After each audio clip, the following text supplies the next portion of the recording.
అందరికీ నమస్కారం. భక్తి శ్రవణం టీవీకి స్వాగతం. నీతో అవసరం లేకుండా నిన్ను ఎవరు ఇష్టపడరు. ఎందుకంటే స్వార్థం అనేది మనిషి యొక్క జన్మ హక్కు. కాబట్టి అవసరం ఉన్నా లేకున్నా ఎప్పుడు ఒకేలా ఉండు.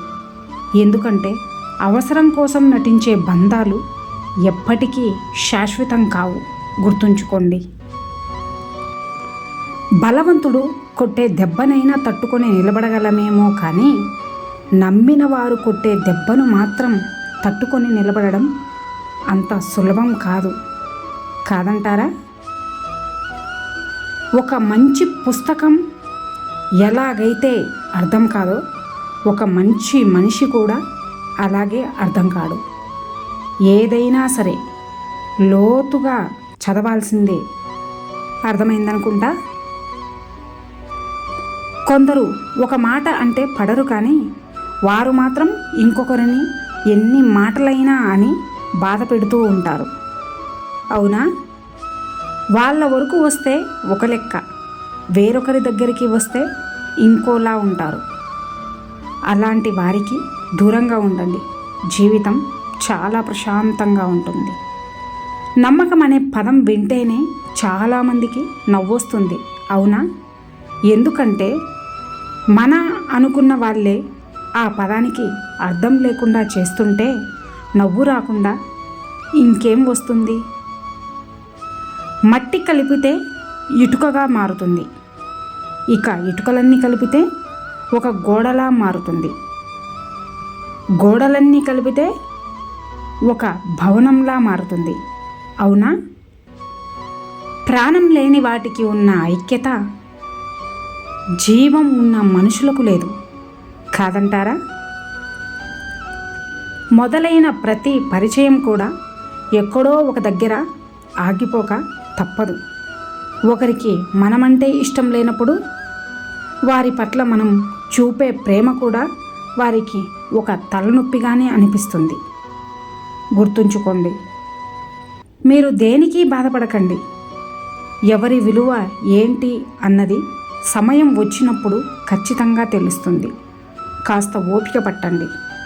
కొన్ని పరిచయాలు, అలాగే కొన్ని జ్ఞాపకాలు శాశ్వతం కాదు అని తెలిసినా కూడా వదులుకోలేనంతగా ప్రేమని పెంచుకోవడం మనసు చేసే మొదటి తప్పు.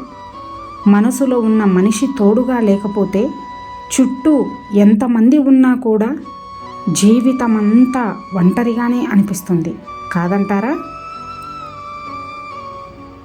మంచితనం మరీ ఎక్కువైతే మన వాళ్ళే మనకు శత్రువులవుతారు.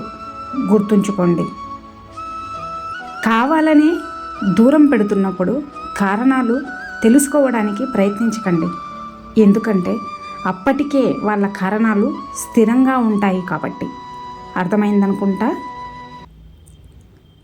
మానవ సంబంధాలకు మరణం అనేది ఎప్పటికీ ఉండదు, కానీ నిర్లక్ష్యం, అహంకారం, అనుమానాలతోనే అన్నీ దూరమైపోతూ ఉంటాయి.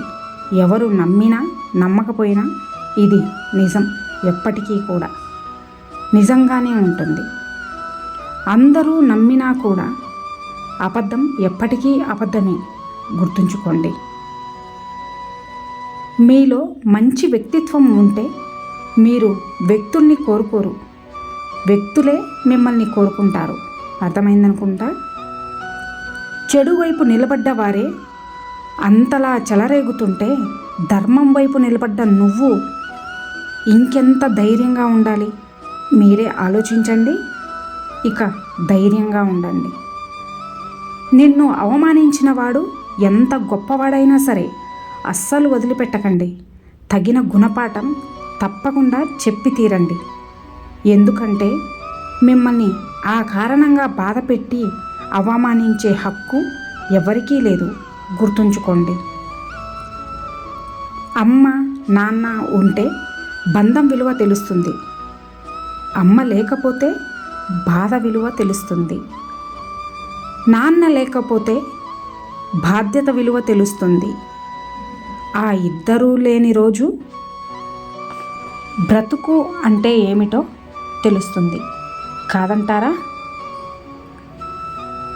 ఈ ప్రపంచంలో అతి కష్టమైనది ఏమిటో తెలుసా?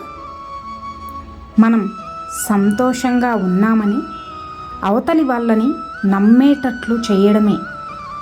అవునా? ప్రతి చోట ఆలోచించటం ఎంత అవసరమో ప్రతి చోట నేర్చుకోవడం కూడా అంతే అవసరం. గుర్తుంచుకోండి.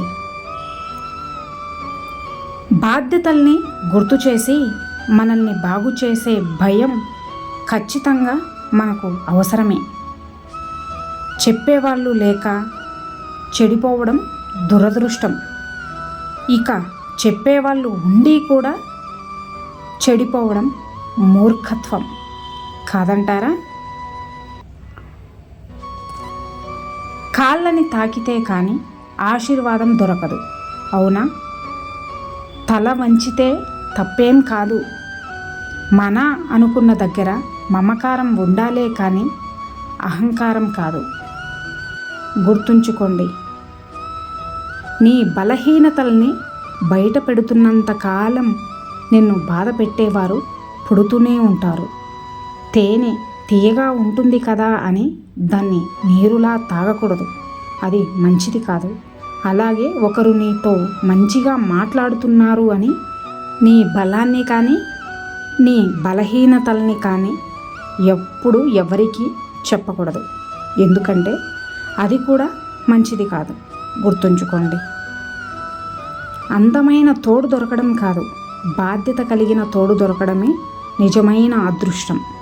ఎందుకంటే అందం లేని లోటును మంచి స్వభావం పూర్తి చేస్తుంది. కానీ మంచి స్వభావం లేని లోటును అందం ఎప్పటికీ పూరించలేదు కాదంటారా? తలదించుకున్న ప్రతి వారు తప్పు చేసినట్లు కాదు. అలాగే తగ్గిన ప్రతి వారు చేతకాని వారు కాదు. కొన్నిసార్లు నెగ్గడం కంటే తగ్గడం వల్లే మంచి జరుగుతుంది అని తెలిసినవారు. గుర్తుంచుకోండి. ఇక అందరూ నాతో పాటు ప్రేమతో ధ్యానించండి. రాధాకృష్ణ. ఇన్ని మంచి సూక్తులలో మీకు ఏ సూక్తి నచ్చినదో కింద కామెంట్ చేయండి. అలాగే ఈ వీడియో గనక మీకు నచ్చినట్లయితే ఈ వీడియోని ఒక లైక్ చేసి ఇలాంటి మరిన్ని వీడియోస్ కోసం మన ఛానల్ని సబ్స్క్రైబ్ చేసుకోండి. ధన్యవాదాలు.